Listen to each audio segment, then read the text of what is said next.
Big boss ಮುಗಿಸಿ ಆಚೆ ಬಂದು 1 ವೀಕ್ ಏನೋ ಟೈಮ್ ಇತ್ತು. ಅಂದರೆ ಟೆಂಪಲ್ಗಳೆಲ್ಲ ಮುಗಿಸಿದ ಕೂಡಲೇ ಕಾರ್ತಿಕನ ಫೋನ್ ಮಾಡಿ ಈ ಥರ ಒಂದು ಸಿನಿಮಾ ಮಾಡ್ತಿದ್ದೀವಿ, ಸಂಚಿತ್ ಹೀರೋ, ಆ ಸಿನಿಮಾದಲ್ಲಿ ನೀನು ಆ್ಯಕ್ಟ್ ಮಾಡಬೇಕು ಅಂತ.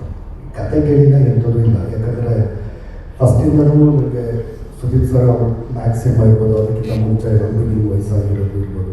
ಬಟ್ ಕೆಲವೊಂದು ಪಾತ್ರಗಳು ಕೆಲವೊಬ್ಬರು ಕರೆದಾಗ ಆ ಪಾತ್ರಗಳು ಮಾಡುವಾಗ ಆ ನಂಬಿಕೆ ಅನ್ನೋದು ತುಂಬಾ ಗಟ್ಟಿಯಾಗಿರುತ್ತೆ ಕಲಾವಿದರಿಗೆ. ಆ ಥರದಲ್ಲಿ ನನಗೆ ಪ್ರೊಡಕ್ಷನ್ ವೈಸು ಪ್ರಿಯಗಳು ಮತ್ತು ಕಾರ್ತಿಕಣ ಮತ್ತು ಯೋಗಿ ಅವರು KRG ಸ್ಟುಡಿಯೋಯಿಂದ ಈ ಅವಕಾಶ ಸಿಕ್ಕಿದ್ದು. ಫಸ್ಟ್ ಟೈಮ್ KRG ಸ್ಟುಡಿಯೋದಿಂದ ನಾನು ಆ್ಯಕ್ಟ್ ಮಾಡ್ತಿರೋದು. ಯೋಗಿ ನನಗೆ ಸುಮಾರು ಬಿರುಗಾಳಿ ಸಿನಿಮಾ, ಗೆಳೆಯ ಸಿನಿಮಾಯಿಂದಲೂ ಪರಿಚಯ. ಅವರು ಯೋಗಿ ನನ್ನ ಕೈಯಲ್ಲಿ ಆಶಾಮಾಷಿ ಜೊತೆಗೆಲ್ಲ ವರ್ಕ್ ಮಾಡ್ತಿರ್ಬೇಕಂದ್ರೆ ಆ ಟೈಮಿಂದಲೂ. ಬಟ್ ಈ ಪಾತ್ರ ಶ್ರೀಧರ್ ಅನ್ನೋ ಕ್ಯಾರೆಕ್ಟ್ರು ಪಾತ್ರ ಕೇಳಿದಿರೋ ಒಪ್ಕೊಂಡಿದ್ದು ಸೆಟ್ಟಿಗೆ ಹೋಗಿ ಆಮೇಲೆ ವಿವೇಕ್ ಒಂದ್ಸಲ ಕ್ಯಾರೆಕ್ಟರ್ ಹೇಳಿದಾಗ ವಿವೇಕ್ ಅವ್ರದ್ದು ಬಾಡಿ ಲ್ಯಾಂಗ್ವೇಜು ಕೆಲವೊಂದು ಅವರು ಜುಬ್ಬ ಹಾಕೊಳ್ಳೋದು, ಅವರು ಯಾವಾಗೂ ಜುಬ್ಬ ಹಾಕೊಳ್ಳೇ ಇರ್ತಾರೆ. ಬಟ್ ಸೇಮ್ ಅದೇ ಥರ ಡಿಸೈನ್ ಎಲ್ಲ ಮಾಡಿದಾಗ ಈ ಮನುಷ್ಯ ಇಲ್ಲಿ ಹಾಕೊಂಡು ಪಾತ್ರ ಏನಾದರೂ ನನಗೇನಾದರೂ ಬರ್ಕೊಟ್ಟಿರೋದು ನನ್ನ ಕೈಗೆ ಆ್ಯಕ್ಟ್ ಮಾಡಿಸ್ತಿದ್ದಲ್ಲ ಅಂತ ಅನಿಸ್ತು.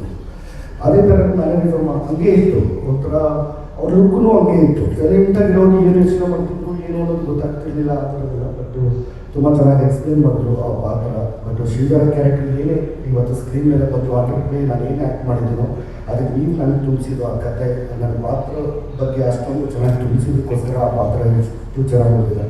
ಅವಳ ಪ್ರತಿಯೊಬ್ಬರು ನಿನ್ನೆ ಸಿನಿಮಾ ನೋಡಿದವರೆಲ್ಲ ಇಷ್ಟು ದಿನದಲ್ಲಿ ನಾನು ನೋಡಿರುವಂಥ ಒಂದಷ್ಟು ಪಾತ್ರಗಳೆಲ್ಲ ಬಿಟ್ಟು ಈ ಪಾತ್ರನ ಬೇರೆ ವಿಭಿನ್ನವಾಗಿದೆ ಅಂತೇಳಿ ಮೆಚ್ಚಿಕೊಂಡಿದ್ದಾರೆ. ಎಲ್ರಿಗೂ ಥ್ಯಾಂಕ್ ಯು ಸೋ ಮಚ್ ಪ್ರತಿಯೊಬ್ಬರಿಗೂ. ಹಾಗೆ ಸಂಜಿತ್ ಲವ್ ಯು ಅಷ್ಟೇ.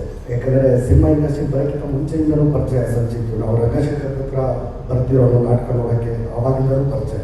ಬಟ್ ಅವ್ರು ಫಸ್ಟ್ ಸಿನಿಮಾದಲ್ಲಿ ನಾನು ಆ್ಯಕ್ಟ್ ಮಾಡಿರೋದು ಖುಷಿ ಕೊಡುತ್ತೆ. ಆದರೆ ಸುದೀಪ್ ಅಣ್ಣ ಜೊತೆಗೆ ಮ್ಯಾಕ್ಸ್ ಮಾಡಿದ್ದೇನೆ, ಆರ್ಭಟ ಇತ್ತು. ಬಟ್ ಅವ್ರ ಅಳಿನ ಜೊತೆ ಸಿನಿಮಾ ಮಾಡಿ ಇಲ್ಲಿ ತನಗೆ ಅವತ್ತಿನ ಅವನು ಅದು ಹಂಡ್ರೆಡ್ಗೆ ಆಯಿತು. But Chandru sir and Charan sir big fan sir. ಅವರು ಗೋಧಿ ಬಣ್ಣ ಸಾಗಣ ಮೈಕಟ್ಟಿದ್ರು ಬಿಗ್ ಫ್ಯಾನ್ ಸರ್. ಬಟ್ ಈ ಮ್ಯಾಂಗೋ ಪಚ್ಚದಂತೂ ನಿಮ್ಮ ಬ್ಯಾಕ್ಗ್ರೌಂಡ್ ಸ್ಕೋರ್ ಅಂತೂ ಅದ್ಭುತ ಸರ್, ಸೂಪರ್ ಸರ್. ನೀವೇ ಈ ಸಿನಿಮಾದಲ್ಲಿ ನೀವು one of the hero sir. ಚಂದ್ರವಾಳ ನಾವು ನಿಮ್ಮ ಜೊತೆ ಮ್ಯಾಕ್ಸ್ ಎಲ್ಲ ಮಾಡಿದ್ದೀವಿ, ತುಂಬ ಚೆನ್ನಾಗಿತ್ತು, ಸೂಪರ್.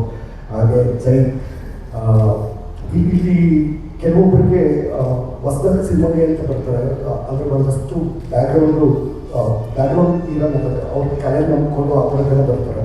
ಬಟ್ ಎಷ್ಟೇ ಬ್ಯಾಕ್ಗ್ರೌಂಡ್ ಇದ್ದರೂ ಜೈ ಬಂದ್ಬಿಟ್ಟು ಮುರಳಿ ಸರ್ ಇದ್ದಾರೆ, ಶ್ರೀಮುರಳಿ ಅವರ ಅಕ್ಕನ ಮಗ. ಬಟ್ ಅವ್ರಿಗೆ ಅವೆಲ್ಲ ತಲೆಯೇ ಇರಲಿಲ್ಲ. ನಾನು ಈ ಥರ ಫ್ಯಾಮಿಲಿಯಿಂದ ಬಂದಿದ್ದೀನಿ ಅನ್ನೋದು ಏನೂ ತಲೆಯಲ್ಲಿ ಇರಲಿಲ್ಲ. ಅವ್ನ ಬ್ಯಾಗ್ ಅವನೇ ತೊಗೊಳ್ಳೋದು, ಅವನು ಅಂದರೆ ನಾವೆಲ್ಲ ಥಿಯೇಟ್ರಲ್ಲಿ ನಾವೇ ಮಾಡ್ತಿದ್ವಿ. ನಮ್ಮ ಕಾಸ್ಟ್ಯೂಮು, ನಮ್ಮದು ಏನೋ ಪ್ರಾಪರ್ಟಿ ಇರ್ಬೋದು, ನಾವೇ ನೋಡ್ಕೊತಿದ್ದಿದ್ದು. ಆ ಥರದ್ದು ಹೀಗೆ ಹೀಗೆ ಆ್ಯಕ್ಟ್ ಮಾಡ್ತಾ ಹೋಗು. ಬಟ್ ಫ್ಯೂಚರಲ್ಲಿ ಹೀಗೆ ಒಳ್ಳೆದಾಗಲಿ. ಸೂಪರಾಗಿ ಆ್ಯಕ್ಟ್ ಮಾಡಿದ್ದೀರ ಸಂಜೆ. ನಿಮಗೂ ಅಷ್ಟೇ ಲವ್ ಯು ಅಷ್ಟೇ. ಕಾಜಲ್ ಚೆನ್ನಾಗಿರೋದು. ಅವ್ರು ನೆನ್ನೆಯಿಂದ ಟೆನ್ಷನಲ್ಲೇ ಅವರೇ, ನಾನು ಹಿಂಗೆ ಮಾಡಿದ್ದೀನಿ ಆ್ಯಕ್ಟಿಂಗು ಚೆನ್ನಾಗಿದೆಯಾ, ಎಷ್ಟು ಏನು ಅಂತ. ಬಟ್ ತುಂಬ ಚೆನ್ನಾಗಿರೋದು, ತುಂಬ ಚೆನ್ನಾಗಿ ಕಾಣಿಸ್ತಿದೆ, ತುಂಬ ಚೆನ್ನಾಗಿ ಆ್ಯಕ್ಟ್ ಮಾಡಿದ್ದೀರಾ. Vivek sir thank you. 1 second love you. ಆಮೇಲೆ ನಾನು ಮದುವೆ ಆದಮೇಲೆ ಫಸ್ಟ್ ಸಿನಿಮಾ ರಿಲೀಸ್ ಆಗ್ತೀನಿ ಅಲ್ವಾ, ಜೋರ ಚಪ್ಪಾಳೆ ಹೊಡಿಬೋದಲ್ವ. ಅಂದರೆ ಖುಷಿಗೆ ಅಲ್ವಾ. ನನ್ನ ಹೆಂಡತಿ ಹತ್ರ ಹೇಳ್ತಿದ್ದೇನೆ, ಅಂದರೆ ಮಾತಾಡ್ತಿದ್ವಿ, ನಾನು ಮದುವೆ ಆದಮೇಲೆ ಫಸ್ಟ್ ಸಿನಿಮಾ ರಿಲೀಸ್ ಆಗಿರೋದು ಪಕ್ಕ ಇಟ್ಟಾಗುತ್ತೆ ಸಿನಿಮಾ. ಯಾಕಂದರೆ ನಿನ್ನೆ ಬಂದಿದ್ದು ರಿಸಲ್ಟ್ ಪ್ರಕಾರ 100% ಒಂದು ನಂಬಿಕೆ ಇದೆ. ಯಾಕಂದರೆ ಒಂದು ಕೆಲಸ ಮಾಡಿ ಇಡೀ ತಂಡ ಕೆಲಸ ಮಾಡಿ ಆ ಥರ ಔಟ್ಪುಟ್ ಬಂದಾದಮೇಲೆ ಆ ರಿಸಲ್ಟ್ ಅಂತೂ ಪಕ್ಕ ನನಗೆ ಖುಷಿ ಇದೆ. ಥ್ಯಾಂಕ್ ಯು ಪ್ರತಿಯೊಬ್ಬರಿಗೂ. Thank you so much.